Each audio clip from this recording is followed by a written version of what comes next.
अच्छी पार्टी के लिए। लोग ठीक कहते हैं, अपना देश अपना होता है और अपने दोस्त अपने। वो तो है। और अपनी गर्लफ्रेंड अपनी। I love you so much. I love you to.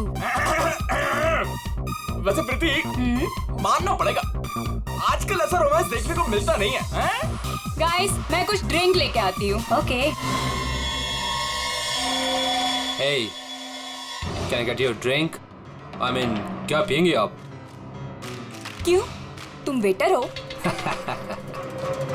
By the way, I'm Saurabh. और आप? देखो, अगर तुम इस दुनिया के अकेले लड़के होते तब भी मैं तुम पे कोई इंटरेस्ट नहीं दिखाती। तो ये नाम वाम पूछ के टाइम वेस्ट करना बंद करो। Hello hello,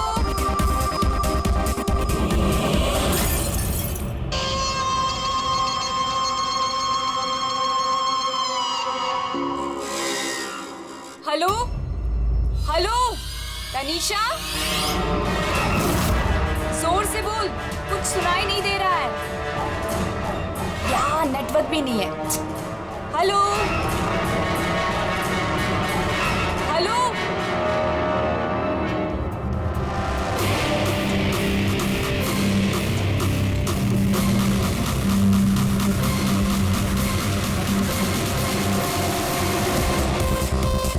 can you hear me?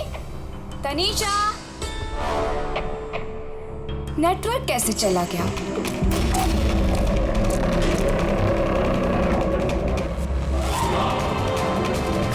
Phone क्यों नहीं लग रहा?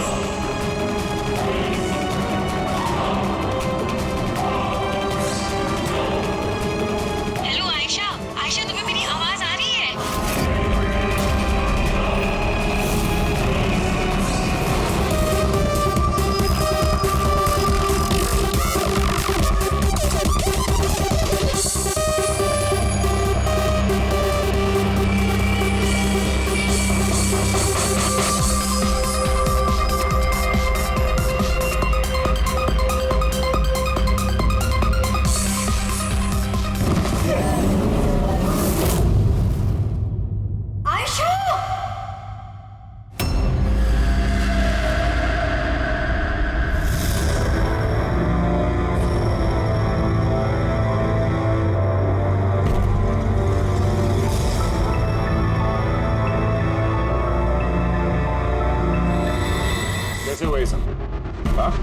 पता नहीं सर ये सब कैसे हुआ। एक कॉल अटेंड करने के लिए बाहर गई और जब वापस आई तो ये सब। तुम्हारे अलावा और कौन कौन दोस्त है आयशा के यहाँ पे? सर ये प्रीति और ये विशाल है सर, आयशा का बॉयफ्रेंड। देख के लगता है कि आयशा का किसी के साथ हाथापाई तो नहीं हुई है। ये फोन रिसीव करने के लिए बाहर गई और वहाँ पहले से खूनी इसका इंतजार कर रहा होगा। मतलब सर ये खूनी ने सब प्लानिंग करके किया? नहीं पंकज, ये प्लान मर्डर तो नहीं लगता, क्योंकि अगर प्लान किया होता तो उसने किसी और हथियार का इस्तेमाल किया होता, ना कि कांच का। मतलब अचानक यहाँ पे कोई गुस्सा हो गया होगा आयशा पे और मार दिया होगा। लगता तो कुछ ऐसा ही है फ्रेडी। आयशा का यहाँ पे किसी के साथ कोई झगड़ा वगैरह हुआ था? कोई कहा सुनी? हाँ? ऐसे चुप रहने से काम नहीं चलेगा। ये सीसीटीवी कैमरा है, फुटेज देखेंगे तो पता चल ही जाएगा। सॉरी सर, सीसीटीवी कैमरे काम नहीं कर रहे। What? सीसीटीवी काम नहीं कर रहा? इतनी लापरवाही? सर वो कल आखिरी गाने के दौरान धुएं की वजह से शायद टेक्निकल एरर आ गया। मैं जल्दी ठीक करवा लूंगा। ठीक कराओगे जब तुम्हारा ये क्लब वापस खुलेगा।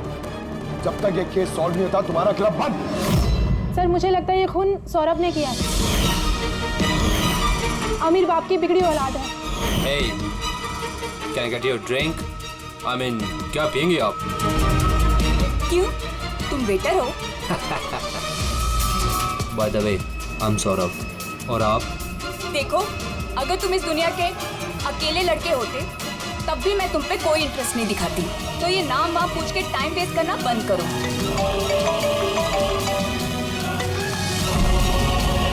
और जब आयशा ने उसे टेढ़ा जवाब दिया तो वो गुस्से में उसके पीछे पीछे बाहर तक गया था।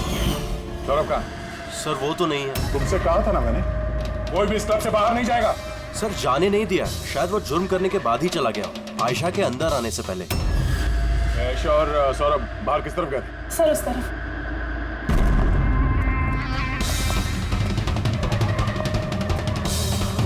सर, खून का निशान। तो यहां से आयशा अंदर गई थी, आगे देखते हैं। सर, ये यहाँ भी खून के धब्बे हैं sir.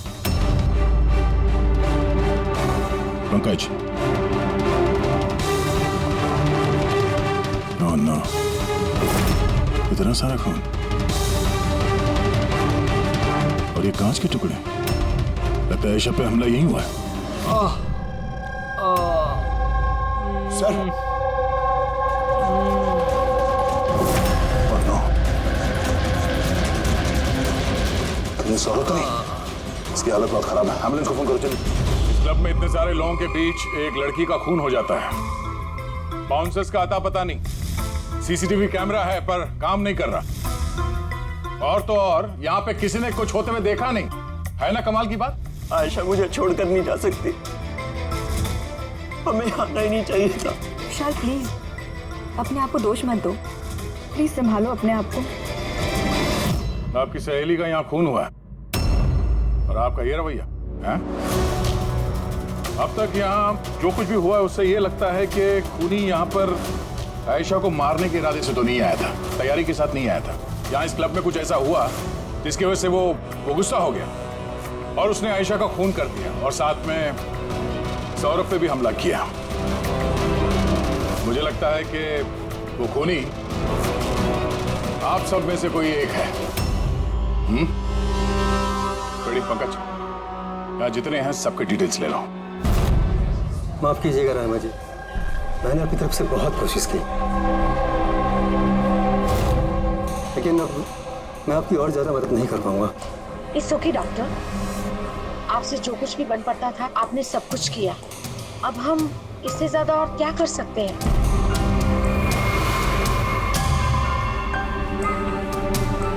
What happened, doctor?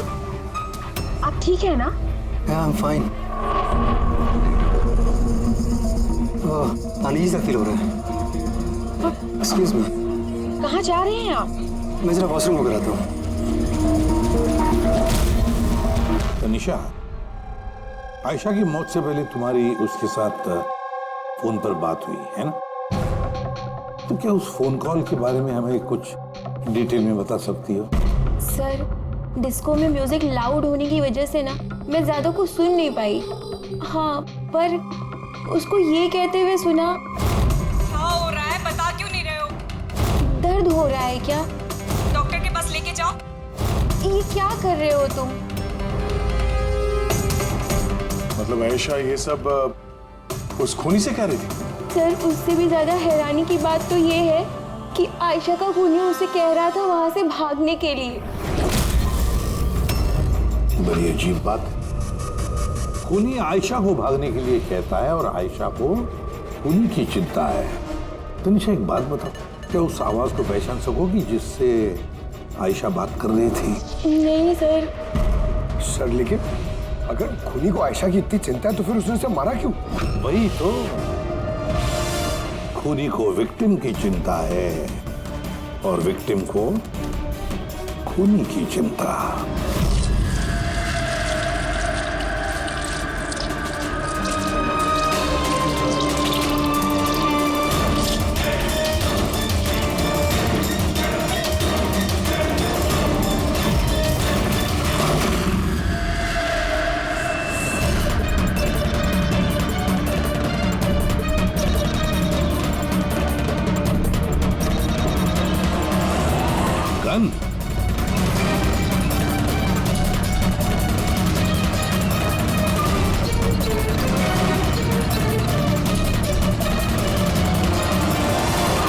Sir, इसके सर पे जो गोली लगी है उसके अलावा इसके पूरे शरीर पे कहीं भी चोट के कोई निशान नहीं है। ऐसा लगता है कि खूनी अचानक यहाँ पे आके इन पे गोली चला दी। ऐसे हुआ होगा। ये देखो, यहाँ भी खून है। एक बात समझ में नहीं आ रही सर, खूनी गन यहाँ छोड़ के क्यों गया? वो तो अपने साथ लेके भी जा सकता था गन को। वही तो बड़ी अजीब बात है कि खूनी ये गन यहाँ क्राइम सीन पर छोड़कर क्यों गया?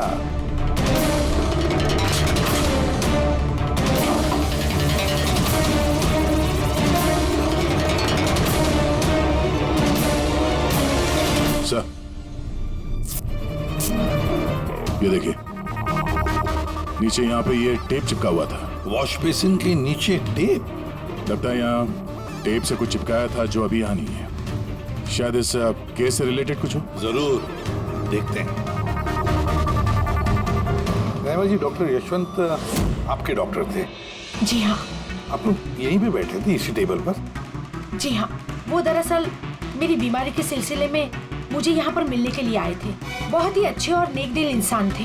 आज जब आप उनसे बात कर रही थी तो आपको लगा कि किसी बात को लेकर वो परेशान थे? परेशान तो नहीं, लेकिन हाँ, अचानक उनकी तबीयत खराब हो गई थी मेरे सामने और वो एक्सक्यूज मी बोल के वॉशरूम के लिए चले गए। मैं तो सोच भी नहीं सकती थी कि ऐसा कुछ हो जाएगा। सर, ये कॉफी शॉप के मैनेजर है। यहाँ के भी सीसीटीवी कैमरे काम नहीं कर रहे। सर 2 घंटे पहले तक तो काम कर रहे थे, पर अचानक कोई टेक्निकल प्रॉब्लम हो गई, इसलिए इंजीनियर को बुलाया हमने।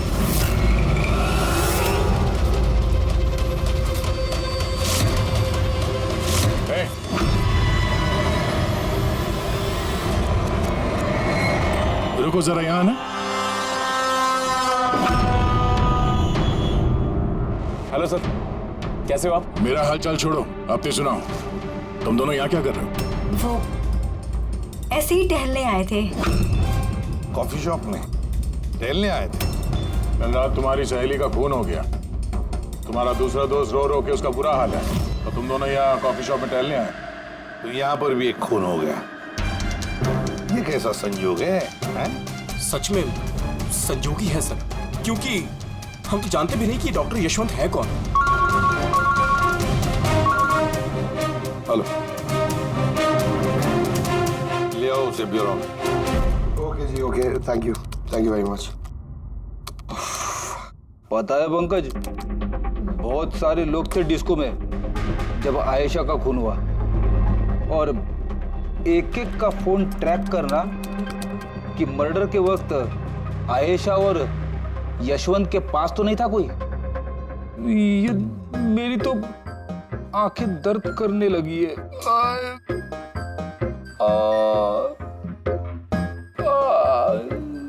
अरे ये साइलेंट को आंख पे लगाना बंद करो फ्रेडी सर। 50 और लोगों के नंबर है जिन्हें ट्रैक करना है, ये काम शुरू करो। ये क्या है? सौरभ, अब कैसी है तबीयत तुम्हारी? शरीर के जख्म तो आज नहीं तो कल ठीक हो जाएंगे सर, लेकिन जो मैंने उस दिन देखा वो शायद जिंदगी भर मेरे दिमाग से कभी भुला नहीं पाऊंगा। ना मैं कल पब जाता और ना ही मुझे आयशा की चीख सुनाई देती। लेकिन आयशा के पीछे पीछे तो तुम गए थे, उसने तुमसे ठीक से बात नहीं की, इसलिए। ये बात सच है सर कि मैं आयशा के पीछे गया, क्योंकि जब मैंने उसे ड्रिंक ऑफर की तो उसने मना कर दिया सर, और इनफैक्ट उसने मेरी इंसल्ट भी की, तो मुझे बहुत बुरा लगा सर, इसलिए मैं उसके पीछे गया।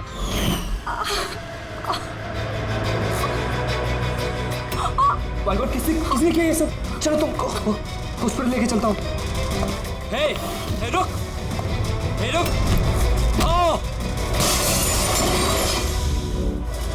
और फिर मुझे अभी भी याद है कि सर, जब मैंने उसकी कलाई पकड़ी तो बिल्कुल भी नॉर्मल नहीं थी, वो आम इंसानों जैसी कलाई थी ही नहीं। मुझे बिल्कुल अजीब सा एहसास हुआ सर।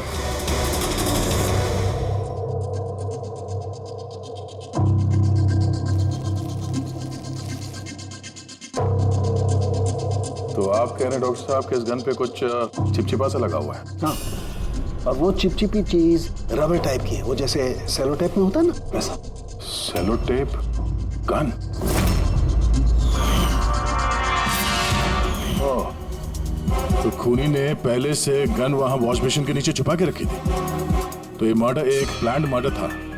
हाँ, लेकिन ये गन जिससे यशवंत का खून हुआ है और ये कांच जिससे आयशा का खून हुआ है, इन दोनों पे भी कोई भी उंगलियों के निशान नहीं मिले।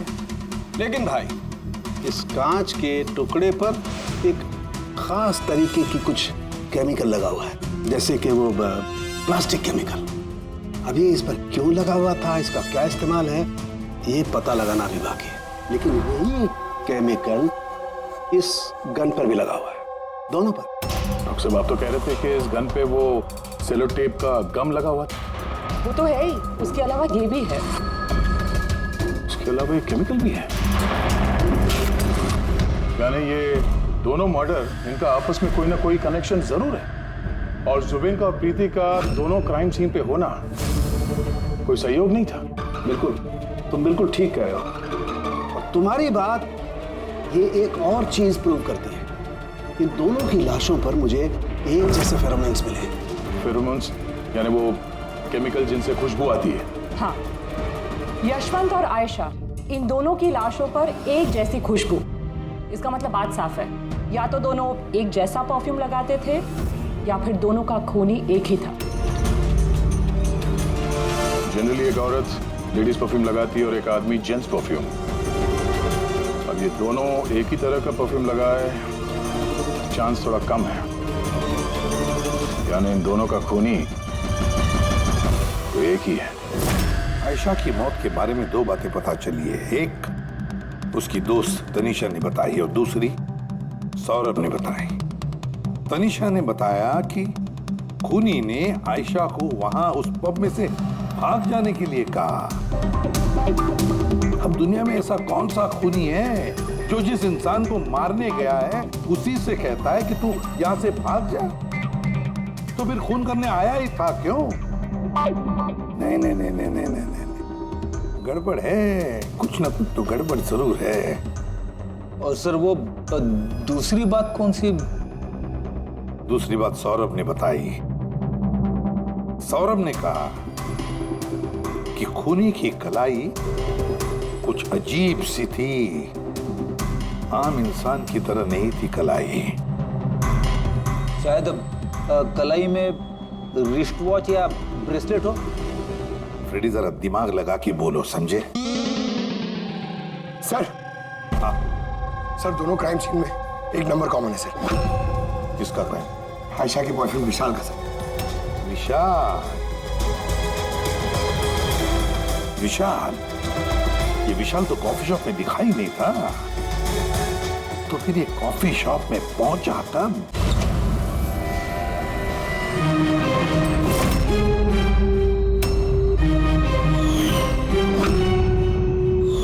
रहमा जी, आप और यहाँ?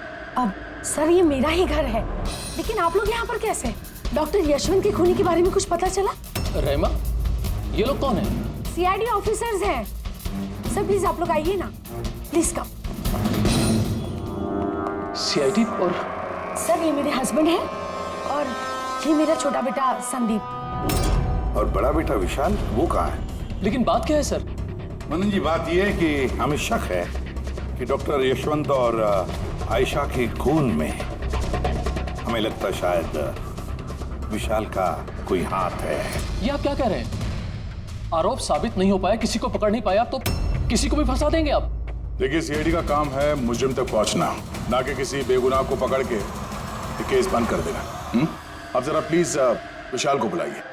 भैया खून नहीं कर सकते, अब प्लीज उन्हें पकड़ के लेके नहीं जाना। संदीप बेटा, हम तुम्हारे भैया को पकड़ने नहीं आए और ना हम ये कह रहे हैं कि तुम्हारे भैया ने कुछ किया है। हम तो तुम्हारे भैया से कुछ सवाल करने वाले हैं, और क्या।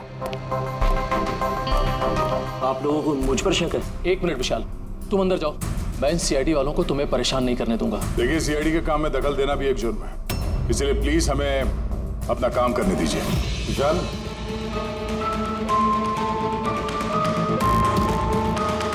डॉक्टर यशवंत की मौत हुई थी कैफे में और तुम उस वक्त उस कैफे में थे। क्यों, किस लिए गए थे तुम? सर, मैं तो वहां पर जुबैन और प्रीति से मिलने गया था।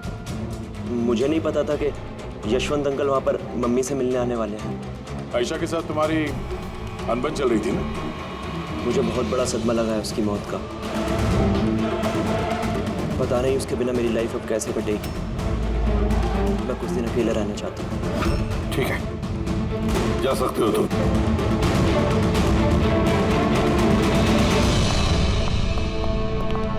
अरे, आप लोग फिर से यहाँ पे भी? कभी कभी अपने घर पे जाते हो कि नहीं? हमेशा विशाल के आसपास ही नजर आते हो। नहीं सर, ऐसी कोई बात नहीं है। एक्चुअली बहुत उदास है ना आजकल, तो हमने सोचा कि इसके साथ ही रहें। और जिगरी दोस्ती है, हाँ? जुबीन, प्रीति, विशाल, कड़ी नजर रखनी पड़ेगी इन तीनों पर।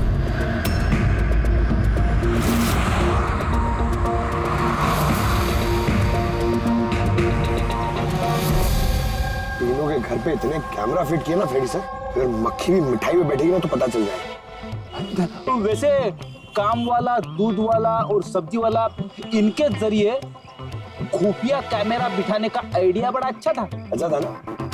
मेरा नहीं था, दया सर का था। अच्छा?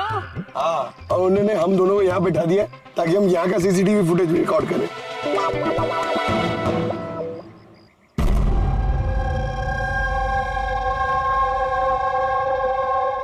अरे बॉस, एक बहुत ही बड़ा सुराग हाथ लगा है जो इस केस की जड़ तक पहुंचा सकता है हमें। तू तो कब बताएगा? अरे बता रहा हूँ ना। तो फिर बताना जल्दी यार। अरे यार सांस तो लेने दो। तुम्हें याद है वो टूटे हुए ग्लास पर और गन पर मुझे वो प्लास्टिक केमिकल मिला था?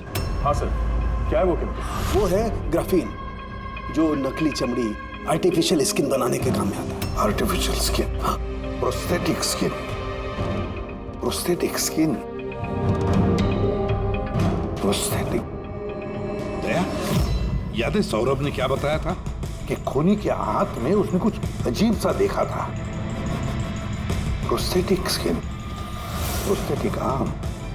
तो ये खून किसी रोबोट के जरिए तो नहीं हो रहे? अच्छा, खूनी का यूं मदद मांगना ऐसा तो नहीं कि ये खून अनइंटेंशनली हो रहे हैं बिना चाहे? नहीं दया, बिना चाहे खून कैसे हो सकता है? रही बात इस रोबोटिक आर्म की, ये रोबोटिक आर्म तो किसी के इशारे पर ही चलेगी ना। जैसा के ऐसा कोई आदमी है जो इस रोबोटिक्स में प्रोस्थेटिक आर्म बोल, रोबोटिक आर्म बोल, पूरे रोबोट के बारे में अच्छी तरह से जानकारी रखता है? हाँ, डॉक्टर जैस्मीन। मिलते हैं इस डॉक्टर जैस्मीन से।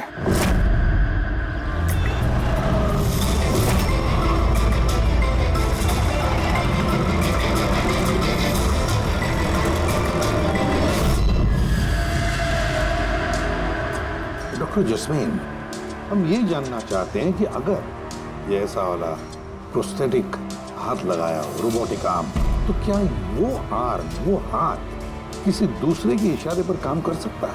मतलब नकली बाजू लगाया गया है ए को, लेकिन इस बाजू से क्या काम करवाना है इसका कंट्रोल ए के पास नहीं बल्कि बी के पास है। क्योंकि हमें शक है कि इस केस में खून अपनी मर्जी से नहीं कर रहा है, कोई और उससे करवा रहा है। सर, ये सुनने में जितना मुश्किल है दरअसल नामुमकिन नहीं है। जैनिश, जरा दामिनी को अंदर भेजो। हाँ, वही मरीज जिसका कल टेस्ट हुआ था। मरीज?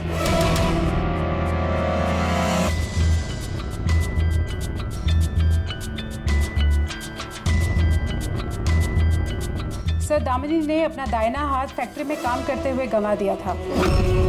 हाँ सर, मशीन में आ गया था मेरा हाथ, इसलिए हमने इसे ये लू काम लगाया है जिसका कंट्रोल इंसानी दिमाग के पास ही है। एक नकली बाजू इंसानी दिमाग के जरिए काम कर रहा है, मगर कैसे?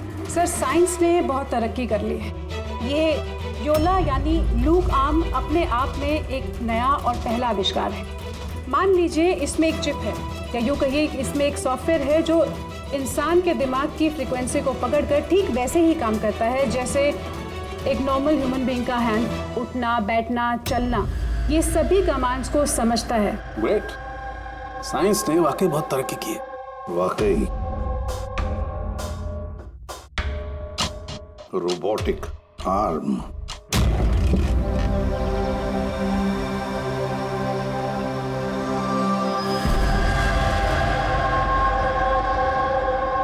बाय। वहाँ हक कर रहा है, इधर हम दोनों गाड़ी में बैठे हुए हैं।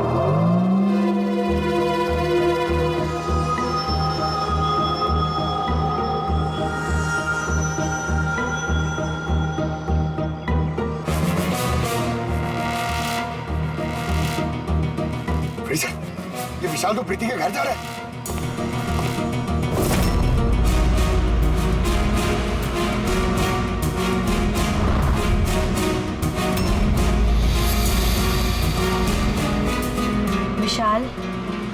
टेंशन मत लो, किसी को कुछ भी पता नहीं चलेगा। हम कोई ना कोई रास्ता निकाल लेंगे। ओके, ये लो कॉफी पी लो।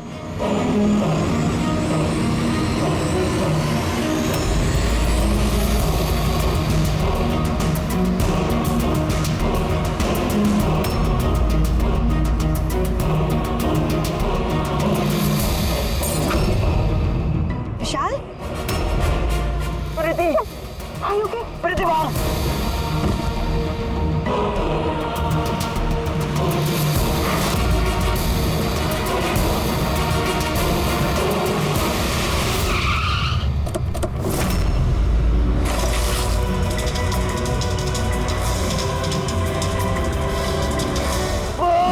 विशाल, नहीं, विशाल छोड़।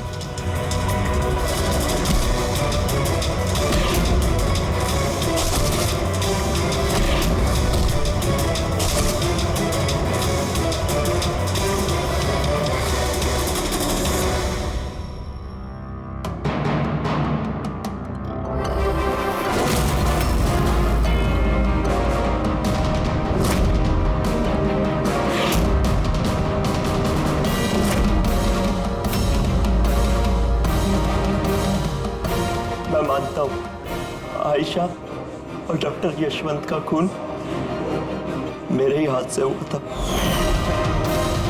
तुम यहाँ क्या कर रहे हो?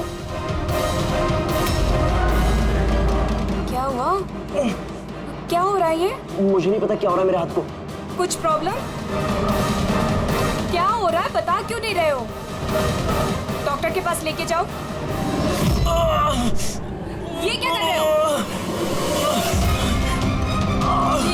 ये क्या कर रहे हो? आयशा भागो यहाँ से, भागो! मैं बोलता हूँ ना भागो! आयशा!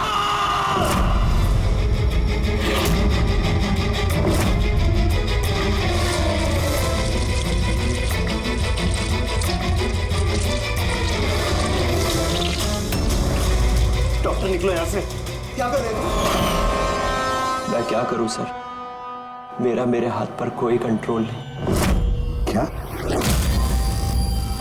तुम्हारे हाथ पर कंट्रोल ही नहीं रहता? इसका क्या मतलब है? न जाने अचानक कभी कभी क्या हो जाता है। इसीलिए तुमने आयशा को वहां से भाग जाने के लिए कहा?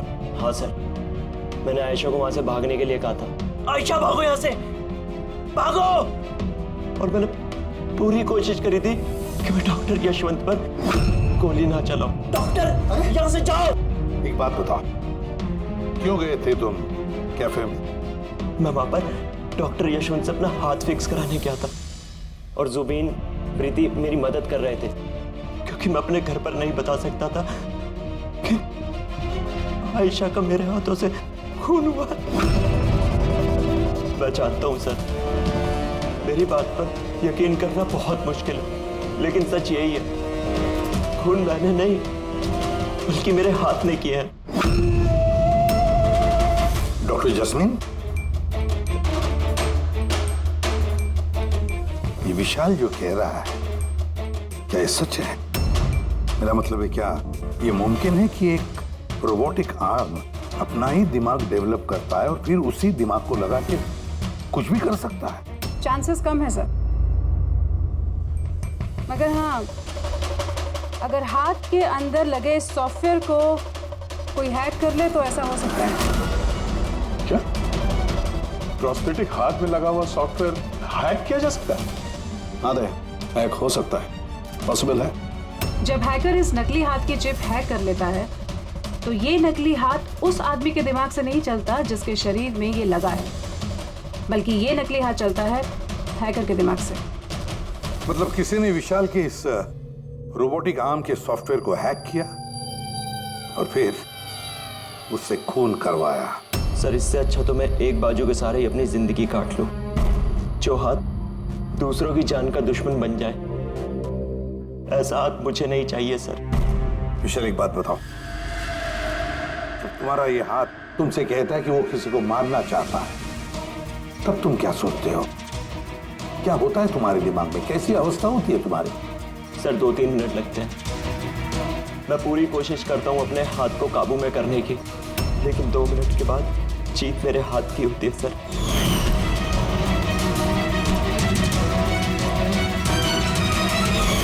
चिंता मत करो, अब हम तुम्हारे इस रोबोटिक आर्म के अंदर एक ट्रांसमीटर फिट करेंगे जिससे हमें पता चलेगा कि वो किसी को मारना चाहता है या फिर किसी और से उसे इशारा मिल रहा है कि जाकर खून करो। ये भी हमें पता चल जाएगा। इसी बात बताओ विशाल, ये तुम्हारा असली हाथ गंवाया कैसे? सर मैं पिछले साल खंडाला जा रहा था और एक रोड एक्सीडेंट।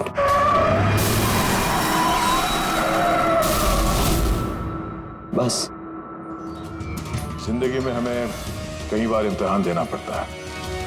सर मेरे इम्तिहान तो खत्म होने का नाम ही नहीं ले रहे हैं। जब नकली हाथ के साथ जिंदगी जीने की आदत डाली तो उसी नकली हाथ ने मेरी जिंदगी बर्बाद कर दी। विशाल, तुमसे वादा करता हूं कि ना तुम्हें एक हाथ के साथ जिंदगी गुजारनी पड़ेगी और ना ही वो असली मुजरिम आजाद घूम पाएगा।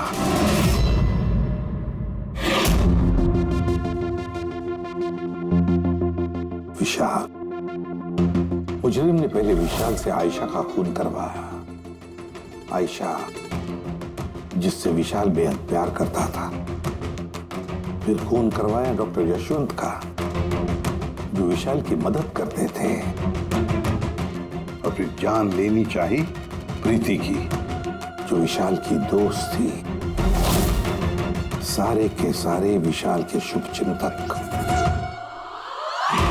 सारे के सारे विशाल के आसपास वाले, सब के सब विशाल के करीबी। तो फिर ये मुजरिम कौन हो सकता है? कौन हो सकता है ये मुजरिम? ये भी तो कोई करीबी हो सकता है, विशाल का करीबी। पंकज, विशाल के एक्सीडेंट के सारे डिटेल चाहिए मुझे, सारे के सारे। हेलो सर, मैं जसपाल, कंप्यूटर एक्सपर्ट। जी। कंप्यूटर हैकिंग जानते हो? बड़े से बड़ा कंप्यूटर हो या कोई सर्वर, चुटकियों में हैक कर सकता हूँ। रोबोटिक आर्म का सिस्टम हैक करना है, कर सकोगे? जी सर, बिल्कुल। ये रहे सारी डिटेल्स। हो जाएगा सर, और इसके लिए मैं ट्रेस राउटिंग का यूज करूँगा। Trace routing? जी हाँ सर, इस तकनीक के जरिए विशाल के आसपास के जो भी कंप्यूटर हैं उन्हें देख सकता हूँ। अक्सर मशीन के आखिरी में जो होस्ट नेम एड्रेस होता है वही हैकर का होता है। अच्छा। और ट्रेस राउटिंग के जरिए हम शहर के किसी भी इलाके में बैठा अगर हैकर होगा तो इजीली पता चल जाएगा। फैंटास्टिक। अब जिस किसी ने भी विशाल के रोबोटिक आर्म का सिस्टम हैक किया है, अब हम उसके सिस्टम को हैक करेंगे।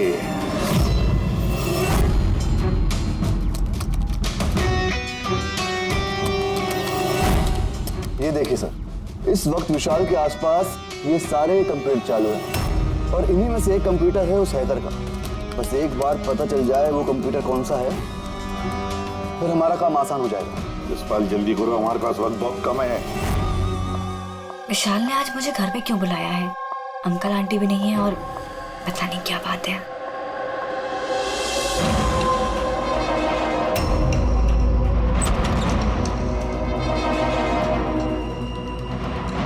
विशाल,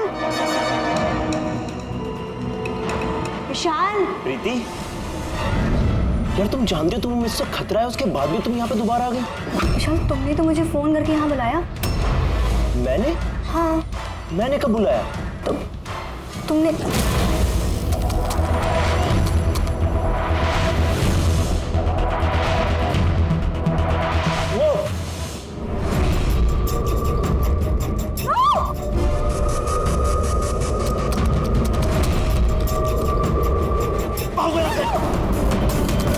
विशाल, विशाल प्लीज भागो यहाँ से।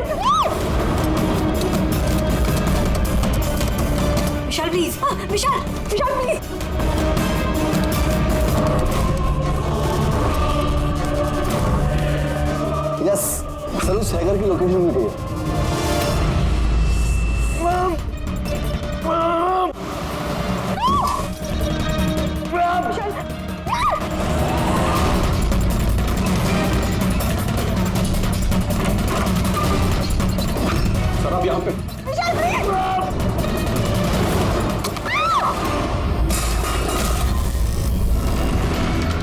हैकिंग।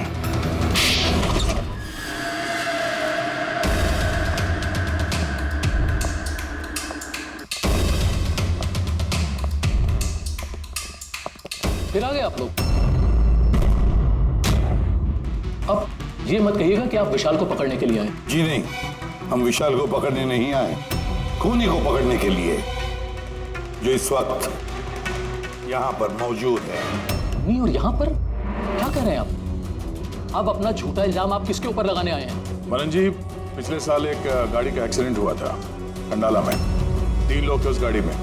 22 साल का लड़का विशाल, 15 साल का बच्चा संदीप और 9 साल की छोटी बच्ची सोनिया। गाड़ी विशाल चला रहा था।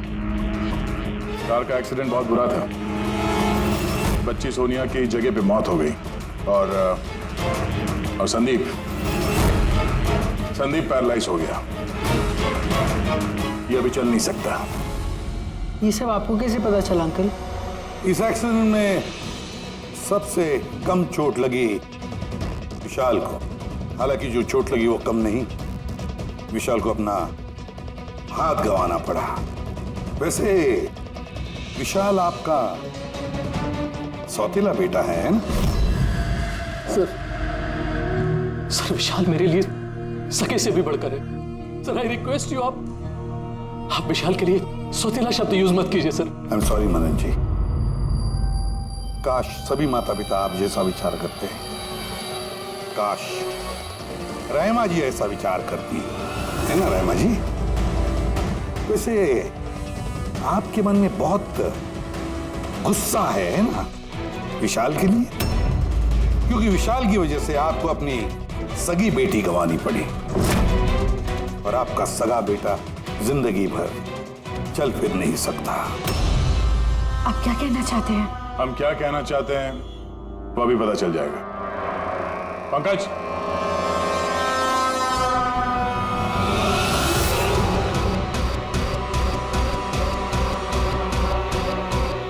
सॉरी आंटी, लेकिन मैंने इन्हें सब कुछ बता दिया कि आप ही के कहने पर मैंने ये सब किया। मैंने ही उन सॉफ्टवेयर्स को हैक किया था और मैंने सभी जगहों की सीसीटीवी कैमरास को भी हैक करके बंद किया।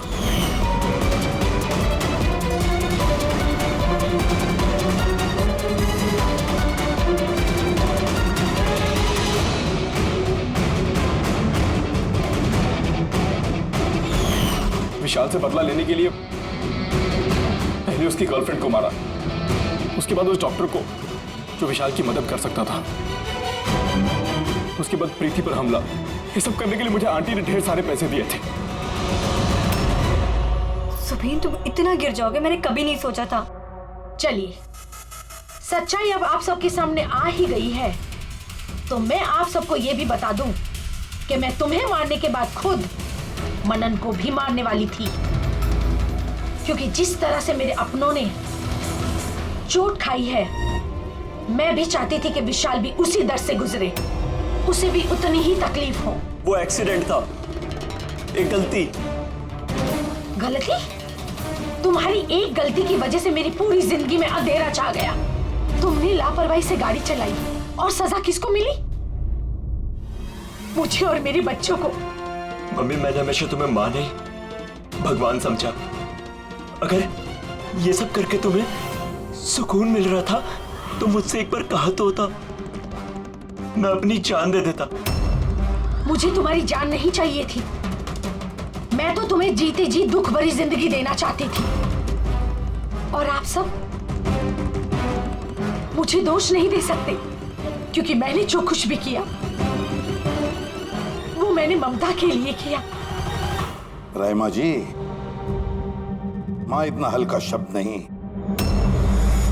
जो किसी औरत को मुजरिम बना दे। अरे मां तो वो होती है जो सिर्फ अपने ही नहीं, दूसरों के बच्चों को ममता, प्यार और स्नेह से देखती है। विशाल भले तुम्हारा सगा बेटा नहीं था, लेकिन बेटा तो था ना, वो तुम्हारे परिवार का हिस्सा था। वो कोई मां अपने बेटे से बदला कैसा ले सकती है? हाँ? वो भी इस तरह का बदला। 2-2 लोगों को जाने गंवाई पड़ी। नहीं रायमा जी, बहुत गलत किया तुमने, बहुत गलत। कानून तुम्हें कभी माफ नहीं करेगा, कभी माफ नहीं करेगा। कड़ी से कड़ी सजा होगी तुम्हें।